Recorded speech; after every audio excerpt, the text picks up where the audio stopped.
အားလုံးပဲမင်္ဂလာပါရှင်ဒီကနေ့ပြောပြပေးသွားမယ့်ပုံမြင်လေးကတော့စုခရန်အကြောင်းပဲဖြစ်ပါတယ်ပြပလာဘူးရွာမှာစုခရန်လို့ခေါ်တဲ့စည်ရဲသားတယောက်နေထိုင်ပါတယ်သူဟာတနေကုန်လေယာလုပ်ငန်းခွင်မှာလှုပ်လှုပ်ပြီးမိသားစုကိုလှုပ်ကြွေးပြုစုနေသူပါစုခရန်ဟာဇနီးဖြစ်သူဒုက္ခနဲ့သမီးဖြစ်သူစူရာတို့နဲ့အတူနေထိုင်ပါတယ်စုခရန်ရဲ့သမီးစူရာဟာအခုဆိုရင်အရွယ်ရောက်လာပြီဖြစ်လို့သူမရဲ့အိမ်တော်ရေးကိစ္စကစုခရန်နဲ့သူ့ဇနီးတို့တော့အဲ့ချိန်နိုးချိန်မီစိုးရင်စရာဖြစ်နေပါတော့တယ်ကျမရှိအောင်ပြောစရာရှိလို့အေးပြောလေမိမဘာကိစ္စလဲကျမပြောချင်တာကကျမတို့သမီးလေးစူတာကအခုအိမ်တော်ပြုတ်ရမယ့်အရွယ်ရောက်နေပြီအခုကလေးကသူ့အတွက်တင့်တော်တဲ့သဒ္ဓါလမ်းကိုစပြီးရှာဖွေတင်တယ်လို့ကျမထင်တယ်အေးမင်းပြောတာမှန်ပါတယ်ငါလည်းဒါကိုပဲစဉ်းစားနေတာရက်တော့ကြပြီသမီးလေးကအရွယ်ရောက်လာပြီဆိုတော့သူ့အတွက်ကောင်းမွန်တဲ့သဒ္ဓါတရားကိုစပြီးရှာဖွေပေးရတော့မယ်မနှက်ခံကြရင်ပဲစူရရဲ့အိမ်တော်ရေးကိစ္စကိုငါစကားကမ်းလှမ်းကြည့်အောင်မယ်ရှင်ပန်နေဒီနာနဲ့ကြီးစီကိုဘာလို့သွားမမေးတာလဲသူ့စီမှာဆိုရင်တင့်တော်တဲ့အိမ်တော်ဘက်တွေအများကြီးရှိတာပဲဖြစ်နိုင်ရင်ကျမတို့သမီးလေးအတွက်တင့်တော်တဲ့သတို့သားတယောက်ကိုတော့သူညွှန်ပေးနိုင်မှာပါကောင်းပြီလေဒါဆိုရင်မနှက်ပြန်မနှက်ကြရင်ငါသူ့စီကိုသွားလိုက်မယ်မနှက်ခင်းရောက်လာတဲ့အခါဒီတက်တာထဲမှာဘာတွေရှာနေရလဲရှင်ကငါလေးဒီတက်တာထဲမှာစူရရဲ့စားတာကိုထည့်ထားတာအခုရှာမတွေ့တော့လို့ဖေပါအောင်ကျမကြည့်လိုက်ပါအောင်မယ်ရှော့ဒီမာလေးဟာမင်းကြတော့ချက်ချင်းတွေ့တာပဲငါရှားနေရဘယ်လောက်ကြာပြီလဲလုံးဝရှာလို့မတွေ့ဘူးဒါကိုကြည့်ရင်ရှင်အိုစာနေပြီဆိုတာသိကြတယ်နော်မိမရမင်းကလည်းငါသမီးကိုတော့အိမ်အောင်မချပေးရသေးဘူးငါကဘလို့လို့အိုရမှာလဲအိမ်မှာအရွယ်ရောက်ပြီးသားသမီးရှိနေတွေ့မိဘတွေကဘယ်တော့မှမအိုသလိုသူတို့ရဲ့အယိုးတွေကလည်းအားမလျော့သွားပါဘူးအခုတော့ငါသမီးလေးတွေကငါအများကြီးစူးစမ်းရအောင်မယ်ငါပန်တီကြီးစီကိုတွားလိုက်အောင်မယ်ကောင်းပါပြီရှင်စုခရန်ဟာပန်တီကြီးနာနဲ့ကြီးရှိရာဖះเจ้าကိုရောက်သွားပါတယ်ရန်ရန်မပန်တီကြီးရန်ဒီနေ့ဖះเจ้าကိုဘယ်လိုလုပ်ပြီးရောက်လာတာလဲပန်တီကြီးတည့်ရဲ့အတိုင်းပါပဲဖះသခင်ရဲ့ကျေးဇူးတော်ကြောင့်ကျွန်တော်မှာတာသမီတယောက်ပဲရှိပါတယ်ဖះသခင်ကကျွန်တော်ကိုတာမပေးပေမဲ့သမီးလေးတယောက်ကိုတော့ပေးထားပါတယ်အခုသမီးလေးကအရွယ်ရောက်ပြီးအိမ်တော်ပြုတ်ရမယ်အရွယ်ရောက်နေပါပြီပန်တီကြီးအနေနဲ့ကျွန်တော်တို့အပေါ်မှာနည်းနည်းတော့ကူညီပေးမယ်ဆိုရင်တော့ကျွန်တော်သမီးလေးရဲ့အိမ်တော်ကြီးကအချိန်မီအဆင်ပြေသွားမှာပါအော်ဒါကြောင့်ကိုစုခရန်ငါကတော့ဈာကန်လူတယောက်ပဲလေအဖော်ဆိုတာကအထက်ကဖះသခင်ကဖန်တီးပေးထားတာပါစူရာရဲ့သမီးလေးကကံကြမ္မာကဘယ်နေရာမှာရေးမှတ်ထားသလဲအဲ့ဒီကိုပဲသူရောက်သွားမှာပေါ့ဟုတ်ပါတယ်ပန်တီကြီးပြောတာမှန်ပါတယ်ဒါပေမဲ့ကျွန်တော်တို့ဘက်ကလည်းစူးစမ်းရမှာပေါ့ဒီရွာတွေကလူပြိုပြိုတွေရဲ့အိမ်တော်ကြီးတွေအားလုံးကပန်တီကြီးရဲ့လမ်းညွှန်မှုနဲ့အောင်မြင်ခဲ့တာပါ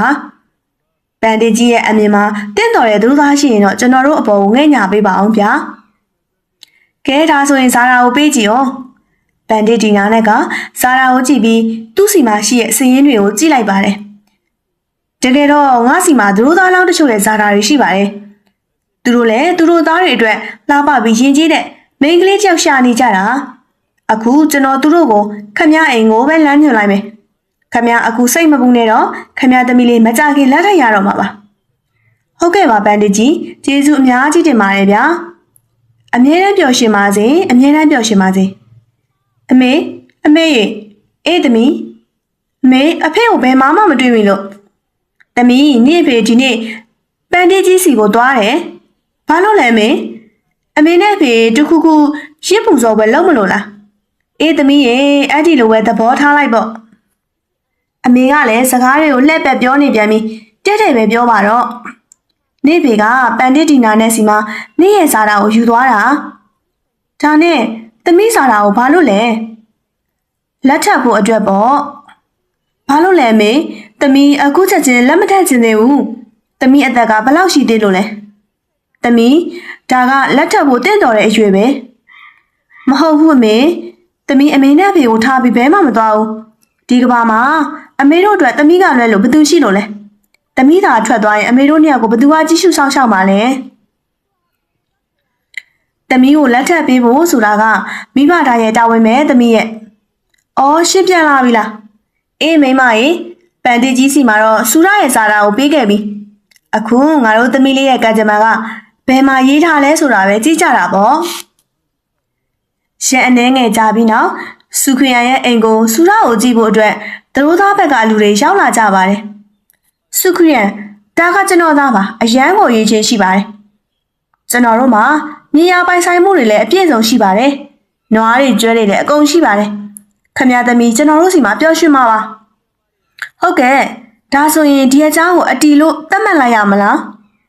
ဟုတ်ကဲ့ပါဒါပေမဲ့အဲ့ဒီမတိုင်ခင်အပေးယူကိစ္စလေးတွေအရင်ပြောကြရင်ပိုကောင်းမယ်ထင်တယ်အပေးယူဟုတ်တယ်စုခေရအပေးယူဆိုတာတင်တောင်းချင်းကိုပြောတာပါဒါပေမဲ့ကျွန်တော်မှာကတော့ပေးစရာဘာမှမရှိဘူးဗျဘာမှမရှိဘူးဆိုရင်လေခမရသမီးကိုခမရစီမှာပဲထားလိုက်တော့ကျွန်တော်တို့သွားပြီလာတော့သွားကြစို့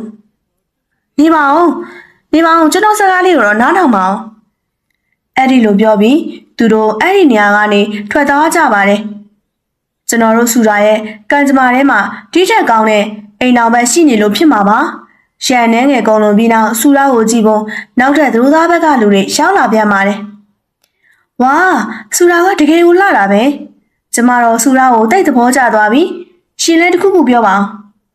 ဟုတ်တယ်မိမရေမိန်းကလေးကတကယ်ကိုကောင်းပါတယ်အမကြီးနဲ့အကိုခမကျွန်တော်တို့ခမရတို့သမီးကိုသဘောကျပါတယ်ကောင်းပါပြီအမဒါဆိုကျမတို့ပန်တီကြီးစီကိုခေါ်ပြီးမင်္ဂလာရက်မြတ်လေးရွေးလိုက်ရင်ကောင်းမလားနေပါဦးဘာတွေအလောတကြီးဖြစ်နေရလဲအရင်ဆုံးလက်ဖွဲ့ကိစ္စလေးအရင်ပြောကြရအောင်အဲ့ဒီနောက်မှပဲရွေးတာပေါ့ဘာလို့ဆရာရှိလို့လဲလက်ဖွဲ့လားဒါပေမဲ့အမကျွန်တော်ကဆင်းရဲတဲ့လုံသမားတယောက်ပါတနေ့နှစ်စာထမင်းကိုတောင်ခက်ခဲရှာဖွေနေရတာပါခမရတို့ကိုလက်ဖွဲ့ဘယ်ကနေပေးနိုင်မှာလဲအကိုဒါဆိုရင်တော့ခမရသမီးရဲ့မင်္ဂလာဆောင်ကိုမေးလိုက်ပါတော့လက်ဖွဲ့မပါဘဲနဲ့ခမရသမီးကိုဘယ်သူကလက်ထက်မှာလဲနေရက်တွေလာတွေကနေနှစ်တွေကုန်လုံးသွားခဲ့ပါပြီစုခွေရရဲ့သမီးကိုကြည့်ဖို့လူတွေရောက်လာကြပေမဲ့လက်ဖွဲ့ကိစ္စမှာပဲစကားကရက်တန့်သွားတတ်ပါတယ်ဒီလိုနဲ့9နှစ်တောင်ကုန်သွားခဲ့ပြီပေမဲ့စူရာရဲ့မင်္ဂလာပွဲကတော့ဖြစ်မလာခဲ့ပါဘူးကျမတို့စူရာနဲ့ရွယ်တူမိန်းကလေးတွေအားလုံးအိမ်အောင်ကြကုန်ပြီတချို့ဆိုကလေးတွေတောင်ရနေကြပြီဒါပေမဲ့ကျမတို့စူရာကတော့အခုထိအပြိုကြီးပြင်းနေတော့မယ်ရှင်ကျမတို့စူရာရဲ့မင်္ဂလာပွဲကိုတကယ်ပဲဖြစ်မလာတော့ဘူးလားအေးလီမိန်းမရာ9နှစ်တောင်ရှိပြီစူရာအတွက်သူတို့သားရှာနေတာဒါပေမဲ့အချိန်တိုင်းလက်ပွဲကိစ္စအကြောင်းပဲမင်္ဂလာစကားကပြက်ပြက်သွားတယ်မိန်းမရေမင်းစိတ်မပူပါနဲ့ကိုအရင်ကတည်းကပို့ပြီးကြိုးစားမယ်နေရောညပါလှုပ်လှုပ်ပြီးတော့ငွေတွေအများကြီးစုဆောင်ပေးမယ်ပြီးတော့ငါတို့သမီးလေးကိုလက်ထပ်ပေးမယ်ဒါပေမဲ့ဒါတွေအားလုံးကဘလို့လို့ဖြစ်မှာလဲအော်မိန်းမရဲ့ငါတို့နိုင်ငံမှာကအလောက်ကန်ကရှားပါနေတယ်ဒါကြောင့်ကိုတခြားနိုင်ငံကိုသွားပြီးအလုပ်လုပ်မယ်ငွေတွေအများကြီးစုဆောင်ပြီးတော့သမီးလေးကိုလက်ထပ်ပေးမယ်မင်းနဲ့စူတာဂယုစိုက်ကြနော်စုခင်ကအလောက်ရှာကိုတခြားနိုင်ငံကိုထွက်သွားခဲ့ပါတယ်အဲ့ဒီမှာသူအရန်စူးစမ်းပန်းစားအလုပ်လုပ်ခဲ့ပြီးနေ့အနည်းငယ်အတွင်းမှာပဲဒင်းကားပြားတွေအများကြီးကိုစူးစမ်းနိုင်ခဲ့ပါတယ်အိမ်ထဲဝေးနေရတော့ကြာသွားပြီအခုဆိုရင်ငါစီမှာငွေတွေအများကြီးကိုစုမိနေပြီဒီလောက်ဆိုရင်တော့သမီးလေးရဲ့တင်းတောင်းမှုအတွက်လုံလောက်တော့မှာပါအခုတော့ငါအိမ်ပြန်သင့်ပြီစုခီယာဟာသူ့ရဲ့လုံအားကတွေကိုထုတ်ပိုးပြီးအိမ်ပြန်ဖို့ထွက်လာခဲ့ပါတယ်တော်လန်တိုင်းအိမ်ပြန်လာနေတော့မှပဲတခိုးတယောက်ကသူ့ရဲ့ငွေတုပ်ကိုလူယူပြီးတောထဲကိုထွက်ပြေးသွားပါတော့တယ်ဟေးဘသူပဲဖြစ်ဖြစ်အဲ့ဒီတခိုးကိုဖမ်းပေးကြပါအောင်အော်ဖျားသခင်ဒါဘာတွေဖြစ်ကုန်တာလဲဖျားကျွန်တော်ကိုဘာအတွက်ကြောင့်ဒီလိုအပြစ်ပေးနေရတာလဲကျွန်တော်ရဲ့ပင်ပန်းမန်းရှာထားတဲ့ပတ်ဆက်တွေအဲ့ဒီတခိုးလူသွားပါပြီကျွန်တော်သမီးလေးကိုဘသူကလက်ထပ်တော့မှာလဲကျွန်တော်သမီးလေးကိုဘသူကလက်ထပ်မှာလဲစုခရာငိုးယိုပြီးတော့အိမ်ကိုမနှဲပြန်ရောက်လာခဲ့ပါတယ်မမေကြည့်ပါဦးဖေးပြန်လာပြီမမေမြင်လာခဲ့ပါဦးသူကဝမ်းသာအားရပြေးထွက်လာခဲ့ပါတယ်ရှင်ပြန်ရောက်လာပြီလားစုတာသမီးဖေးအတွက်တောက်ရီသွားယူလိုက်ပါဦးဟုတ်ကဲ့မေအခုပဲသွားယူလိုက်ပါမယ်ရှင်နေကောင်းရဲ့လားကိုနေကောင်းပါရဲ့မိန်းမရဲ့ရှင်အလုပ်ကောအဆင်ပြေရဲ့လားရှင်အကြာကြီးနေခဲ့တာပဲငါတို့သမီးလေးရဲ့မင်္ဂလာဆောင်အတွက်ကောတခုခုစီစဉ်နိုင်ခဲ့ရဲ့လားမစီစဉ်နိုင်ခဲ့ဘူးမိန်းမဘာမှမစီစဉ်နိုင်ခဲ့ဘူးဖယားသခင်ကငါတို့ကိုဘလို့စမ်းသပ်မှုတွေပေးနေရလဲမသိတော့ဘူးအော်ရှင်ဘာလို့ငိုနေရလဲဘာဖြစ်လို့လဲမိန်းမရေကို ပင်ပင်မမရှာဝယ်စူးစောင်းခဲ့သမျှကိုယူပြီးပြန်လာခဲ့တာပါဒါပေမဲ့လမ်းမှာတခိုးတယောက်ကကိုယ့်စီကနေအတင်းလူယူသွားခဲ့တယ်အခုကိုဘာမှမတက်နိုင်တော့ဘူးလုံးဝကိုလမ်းစာပြောက်သွားပြီကိုဘာမှမလုပ်ပေးနိုင်တော့ဘူးကိစ္စမရှိပါဘူးရှင်အဲ့ဒီဘက်ဆက်တွေကကျမတို့ကန်ထဲမှာမပါလို့နေမှာပါရှင်တခုခုလုပ်ပါဒီနိုင်ငံမှာပဲအလုပ်တစ်ခုခုရှားကြည့်ပါဦးစုခရံဟာသူတို့နိုင်ငံထဲမှာပဲတတိတယောက်စီမှာအလုပ်သွားရှာပါတယ်ကောင်းပြီမင်းငါအတွက်တော်ရည်ကနေနေတိုင်းထင်းခုတ်ပေးရမယ်အဲ့ဒီအတွက်မင်းရဲ့လောကကိုငါပေးမယ်ဟုတ်ကဲ့ပါတတိမင်းအချိန်တွေကုန်ဆုံးသွားပြီးစုခရံဟာငွေတွေအများကြီးထပ်ပြီးတော့စူးစောင်းနိုင်ခဲ့ပါတယ်ဟေ့မိမအခုတော့အကိုငွေတွေအများကြီးစုမိနေပြီအခုငါတို့သမီးလေးကိုမဖြစ်မနေလက်ထပ်ပေးတော့မယ်ရှန်အနှဲငယ်ကြတော့သူတို့သားဘက်ကလူတွေစူရာကိုထပ်ပြီးလာကြည့်ကြပါတယ်ဟေ့စုခရံမင်းရဲ့သမီးကိုငါအိမ်ရဲ့ချွေးမဖြစ်တော်ကောင်းပါပါအော်စိတ်မပူပါနဲ့ကျွန်တော်သမီးရဲ့တင်တောင်းမှုအတွက်ဒီငါးပြားတချို့စုထားပါတယ်အခုပဲပေးပါမယ်ရှော့ဒီတင်ငါးပြားတွေအကုန်လုံးယူထားလိုက်ပါစုခရံမင်းငါတို့ကိုသူတို့သားမှတ်နေရလားမင်းငါတို့ကိုအလှပေးနေရလားဒီလောင်လေးနဲ့ငါတို့ကဘာလုပ်ရမှာလဲငါတို့ကငွေတွေပို့လို့ချင်တာအဲ့ဒါမှမင်္ဂလာပွဲဖြစ်မှာဒါပေမဲ့ကျွန်တော်စီမှာဒီတင်းငါးပြားတွေပဲရှိတာပါအေးဒါဆိုရင်လေဒီတင်းငါးပြားတွေကိုမင်းစီမှာပဲတင်ထားလိုက်တော့မင်းရဲ့တင်းငါးပြားတွေငါတို့မလို့ချင်ဘူးနားလဲလားအိုးဖျားသခင်အရင်ကလူတွေတောင်းတဲ့တင်တောင်းတွေကိုကျွန်တော်ရှာဖွေစူးစောင်းနိုင်ခဲ့ပါတယ်ဒါပေမဲ့အခုတော့သူတို့ကနှစ်ဆတိုးပြီးတောင်းနေကြပြီဒီလောက်များတဲ့တင်တောင်းငွေတွေကိုကျွန်တော်ဘယ်ကနေသွားရှာရမှာလဲကျွန်တော်ထပ်ပြီးရှာဖွေစူးစောင်းနေတော့မှပဲသူတို့ရဲ့တောင်းဆိုမှုတွေထပ်တိုးလာအောင်ပါပဲကျွန်တော်ဘာလုပ်ရမလဲဒီလောက်များတဲ့ငွေတွေကိုကျွန်တော်ဘယ်ကနေရှာရမလဲအဖေစိတ်မပူပါနဲ့တော့သမီးလည်းအိမ်တော်မပြုတ်ကျင်တော့ပါဘူးသမီးအဖေတို့နဲ့အတူတူနေပြီးအဖေတို့ကိုပဲပြုစုဆောက်ရှောက်ချင်ပါတယ်ဒါအပြင်သမီးမောင်နှမလည်းမရှိတော့အဖေတို့ကိုပြုစုဖို့ကသမီးရဲ့တာဝန်ပဲလေမဟုတ်ဘူးသမီးအဲ့ဒီလိုမဟုတ်ဘူးသမီးမိန်းကလေးဆိုတာကနေငန်းမြကန်းနေမှာတင့်နေတာငါတို့ရဲ့အတ္တအတွက်နေတော့သမီးဘဝကိုအဖြက်စီးမခံနိုင်ပါဘူးအမေနဲ့အဖေသမီးကြောင့်အဖေတို့ဘလောက်တောင်စိတ်ဆင်းရဲနေရပြီလဲသမီးရဲ့ကံကြမ္မာကပဲညံလွန်းနေတာပါသမီးလေးစိတ်မညစ်ပါနဲ့အဖေယုံကြည်ပါတယ်ငါသမီးလေးကအယမ်းချစ်ဖို့ကောင်းပြီးအယမ်းလာတာဒီအတိုင်းလွယ်လွယ်နဲ့တော့ဘယ်သူနဲ့မှရမှာမဟုတ်ဘူးငါသမီးလေးအတွက်အယမ်းတော်တဲ့မင်းသားတစ်ပါးရောက်လာမှာပါအဖေကလည်းကိုယ်တိုင်ငိုနေပြီးတော့သမီးကိုရှင်းအောင်လုပ်နေပြန်ပြီသမီးလေးပျော်ပျော်နေပါဖြစ်လာမှာပါဖြစ်လာပါလိမ့်မယ်အဖေအထက်ကအရှင်မြတ်ကိုယုံကြည်တယ်ကိုတော်ကငါရဲ့ပန်းလေးလိုနူးနေတဲ့သမီးလေးအတွက်ကောင်းတာတစ်ခုခုစီစဉ်ထားမှသေးကြပါပဲအချိန်လေးကုန်ဆုံးသွားခဲ့တယ်ဒီနေ့မှာတော့စူရာဟာရေခတ်ဖို့ရေတွင်းထဲကိုသွားခဲ့တယ်သူမရေခတ်နေတော့မှပဲမြင်းစည်းလာတဲ့အမင်းသားတစ်ပါးကစူရာကိုမြင်သွားပြီးသူမရဲ့အလာမှာငေးမောသွားခဲ့တယ်အယမ်းလာတာပဲအယမ်းလာတာပဲဒီလောက်လာတဲ့မိန်းကလေးမျိုးကိုငါ့ဘဝထဲမှာတစ်ခါမှမမြင်ဘူးသေးဘူး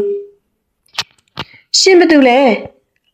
ပြီးတော့ကျမကိုဘာလို့ဒီလိုစိုက်ကြည့်နေရလဲငါကရှိုးပါဘူးနိုင်ငံရဲ့ဘရင်ဝိကရရဲ့တားတော်စားကပါအမဲလိုက်ရာကနေနေပြီးတော့အပြန်မှာရေအယမ်းငတ်လာလို့ဒီမှာခဏနားတာပါငါ့ကိုရေတိုက်လို့ရမလားဟုတ်ကဲ့ရပါတယ်ရေငတ်နေရဲ့သူကိုရေတိုက်ရတာကကျမတို့ရဲ့တာဝန်ပဲလေစူရာကမင်းသားကိုရေတိုက်လိုက်တယ်ဒါနဲ့မင်းရဲ့အစီပြေမယ်ဆိုရင်မင်းရဲ့နာမည်လေးသိခွင့်ရမလား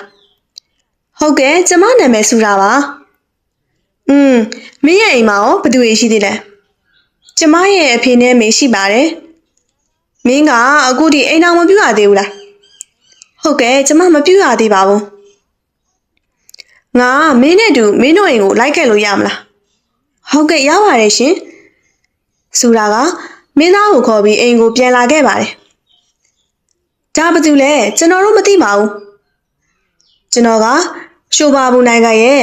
ဘရင်ဝိကရရဲ့တားတော်စားကားပါကြော်ထဲမှာအမဲလိုက်ပြီးအပြန်မှာခမရတို့ရဲ့လှပတဲ့သမီးလေးကိုတွေးခဲ့ပါတယ်ခမရတို့သမီးလေးကိုကျွန်တော်နဲ့လက်ထပ်ပေးနိုင်မလား ကျွန်တော်ခမရတို့သမီးလေးကိုအရန်သဘောကျသွားလို့ပါမဖြစ်နိုင်ပါဘူးမင်းသားကြီးရဲ့ကျွန်တော်ကိုခွင့်လွန်ပါကျွန်တော်ရဲ့ဒီလိုအိုမင်းမဆွတ်တဲ့ခန္ဓာကိုယ်နဲ့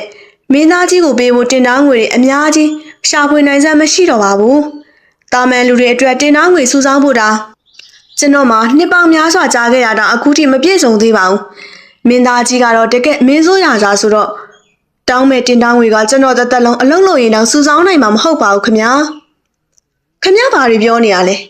ကျွန်တော်ကခင်ဗျားတို့စီကဘာတင်တောင်းငွေမှမလို့ခြင်းဘူးကျွန်တော်တို့နိုင်ငံမှာတင်တောင်းငွေတောင်းတာကိုလုံးဝပိတ်ပင်ထားတယ်ကျွန်တော်တို့ဘသူစီကမှတင်တောင်းငွေမယူသလိုသူများကိုလည်းယူခွင့်မပြုပါဘူးမိဘတွေကသူတို့ရဲ့ဆန္ဒအလျောက်သမီးဖြစ်သူကိုပေးချင်တာပေးတာကိုပဲကျွန်တော်တို့လက်ခံပါတယ်ဒါတကယ်ပဲလားဟုတ်ကဲ့ကျွန်တော်တို့နိုင်ငံမှာတော့စီကန်းတွေအရန်တင်းကျပ်ပါတယ်တကယ်လို့တယောက်ယောက်ကတင်တောင်းငွေယူတာမိသွားရင်ပြစ်ဒဏ်အနေနဲ့တသက်တကျွန်းထောင်ဒဏ်ပေးပါတယ်ဒါပေမဲ့မင်းသားကြီးခင်ဗျာကျွန်တော်တို့ဒီနိုင်ငံမှာတော့အဲ့ဒီလိုစီကံမျိုးတွေမရှိပါဘူးဒီမှာတော့သမီးရှင်တွေဟာနောက်ဆုံးထွက်တဲ့အထိခေါင်းငုံခံနေရတော့မှာပဲခင်ဗျားတို့နိုင်ငံကဘယင်ကတင်တောင်းငွေစနစ်ကိုစန့်ကျင်တဲ့ဘယ်ဥပဒေမှမထုတ်ပြန်ထားဘူးလားမရှိပါဘူးမင်းသားကြီးခင်ဗျာကျွန်တော်တို့နိုင်ငံမှာတင်တောင်းငွေတန်းကြောင့်အခုထိဒုက္ခရောက်နေတဲ့ဆင်းရဲသားမိသားစုတွေအများကြီးရှိပါသေးတယ်မစိုးရိမ်ပါနဲ့တော့အခုကစပြီးဘယ်စီးရဲသားမှတင်တောင်းငွေတန်းကြောင့်အသက်ဆုံးရှုံးစေရပါဘူးကျွန်တော်အခုပဲဒီနိုင်ငံကဘယင်နဲ့တွားရောက်စကားပြောပါမယ်တင်တောင်းငွေယူတဲ့သူတွေအတွက်ပြင်းထန်တဲ့စီကံတွေထုတ်ခိုင်းပါမယ်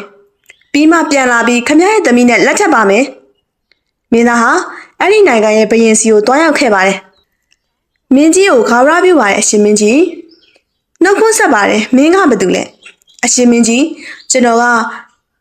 ရှိုးပါဘူးနိုင်ငံရဲ့ဘယင်ဝိကရရဲ့သားတော်စာကာဖြစ်ပါတယ်အရှင်မင်းကြီးနဲ့အရေးကြီးတဲ့ကိစ္စတစ်ခုပြောစရာရှိလို့ပါအေးပြောစမ်းပါအောင်အရှင်မင်းကြီးရဲ့နိုင်ငံကပြည်သူတွေဟာအရန်ကိုဆင်းရဲဒုက္ခရောက်နေကြပါတယ်အရှင်မင်းကြီးရဲ့နိုင်ငံမှာဆင်းရဲသားတွေဟာတင်တောင်းငွေအမိတက်ပြီးလူရက်ခံနေရတာကိုအရှင်မင်းကြီးကတည်င်းတော်မကြားမိဘူးလားဒီနိုင်ငံကဆင်းရဲသားမိသားစုအများပြားကဒီလိုဆိုးဝါးတဲ့ဒလေဆိုးကြီးတွေကြောင့်ရုန်းကန်နေရပါတယ်